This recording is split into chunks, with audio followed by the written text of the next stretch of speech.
menya uburyo butatu wasenga ugasubizwa. Imana iguha umugisha. Uburyo bwa mbere wasenga ugasubizwa ni ugusenga nurambirwe. Luka 18 abacira umugani ko bakwiriye gusenga iteka nibarambirwe. Nicyo bita gutitiriza.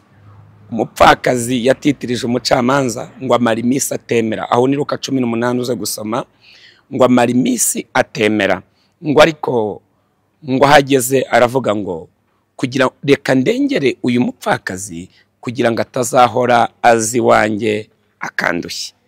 Yesu abacira umugani aravuga ngo mbese nimwumvise ibyo umucamanza utubaha Imana niyite no ku bantu yakoze. Niba bimeze bityo, niba umupfakazi umucamanza utubaha Imana niyite no ku bantu yararengeye umupfakazi wamutitirije, Imana yo nizarengera intore zayo zitakira ku manywa na nijoro. Ibanga naguha ryo gusenga ugasubizwa ni ugusenga nurambirwa. Amen. Kubusenza uyu munsi nusubizwe nibivuze ko utazasubizwa. Ibanga no gutitiriza. Wirambirwa n'umwana ari umwana yatitirije umubyeyi aramusubiza. Amen. Zareba kana rigiye kakugeraho kabwa ati mama mereza buri kanya kakagutitiriza kavuga toke akira. N'Imana rero iyo usenze nurambirwa ugatitiriza nukuri Imana iragusubiza. Ibanga nuko utabivamo. Ibanga nuko kuguma mu mwanya wawe. Ibanga nuko kuguma mu mwanya usabiramo. Ibanga nuko utarambirwa. Imana iguha umugisha. Ibanga rya kabiri ryo gusenga ugasubizwa no gusengera mu ijambo ryayo. Gusengera uhagaze mu mahame y'ibyanditswe. Guhagarara mu byanditswe byera. Bibiliya iravuga muri Matayo 4 Yesu yagiragejwe na Satani amaze gusenga iminsi 40 n'amajoro 40 atarya abona gusonza. Umushukanyi araza aza kumushuka.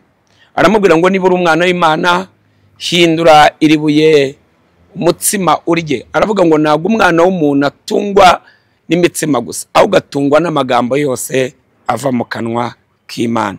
Bibiliya iravuga ngo yamuzana ibigeragezo byinshi.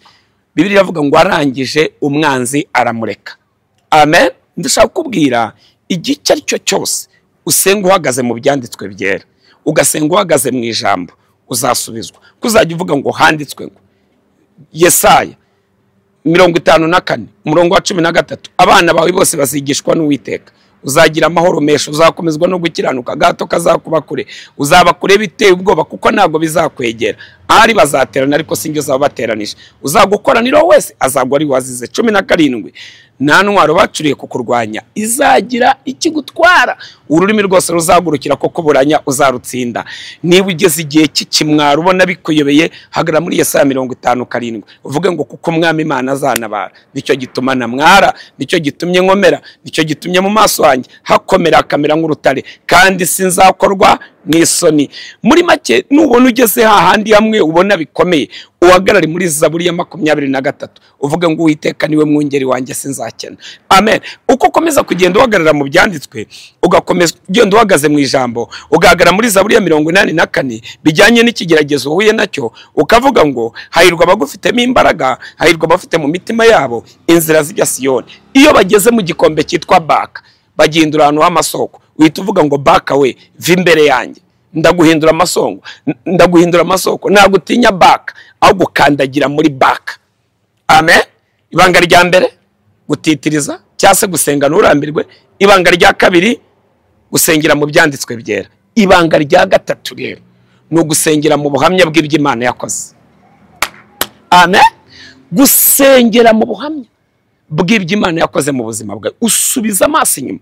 Muri buka Dawidi ubwo yaragiye gutera Goliyati, ubwo yaragiye kwa Sawuli agiye gufata amabwiriza, yaramubwiye ngo mbese aramubwira ngo arimo amuha ubuhamya, aramubwira ngo ubwo nabaga ndagiye inama za data, ubw'intare n'idubu byazaga, nafataga iyo ntare nkayica nkayambura uwo mwana w'intama, nkafata idubu nkayica nkayambura uwo mwana w'intama. Niba narishe intare nkica n'idubu, uwo Mufilisitiya utarakebwe nazapfa nk'imwe muri zo.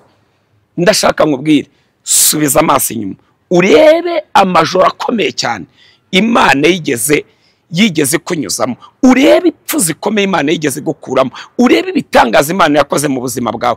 Ibyo biraguha imbaraga zo gutsinda n'urugamba ruri hari imbere. Kwibuka ibitangaza, kwibuka imirimo, kwibuka ibikomeye Imana yakoze, kwibuka ibitangaza Imana yakoze mu buzima bwawe, kwibuka ejo hawe hashize, ukareba imbaraga z'Imana wahaboneye. Ibyo biri mu bintu biguha imbaraga zo kugira ngo ubashe gusenga, ubashe kwizera yuko n'ahari imbere uzasubizwa. Gira amahoro y'Umwami Yesu, icyoro cy'Uwiteka Imana Nyiringabo nikikubeho. Imana iguha umugisha. Data, mu izina rya Yesu Kristo, reka unyemerere aba bantu ubaha imbaraga zo gusenga ntibarambirwe. Icya kabiri, ubaha imbaraga zo gusengera mu ijambo ryawe nibakunde kurisoma kandi baryature. Icya gatatu, komeza Umwuka Wera akomeze kubibutsa imirimo wakoze mu buzima bwabo, kugira ngo bavuge ngo n'iri joro riri imbere rizacya. Urakoze kubikoreye kwiyubahisha, ni mu izina rya Yesu, amen.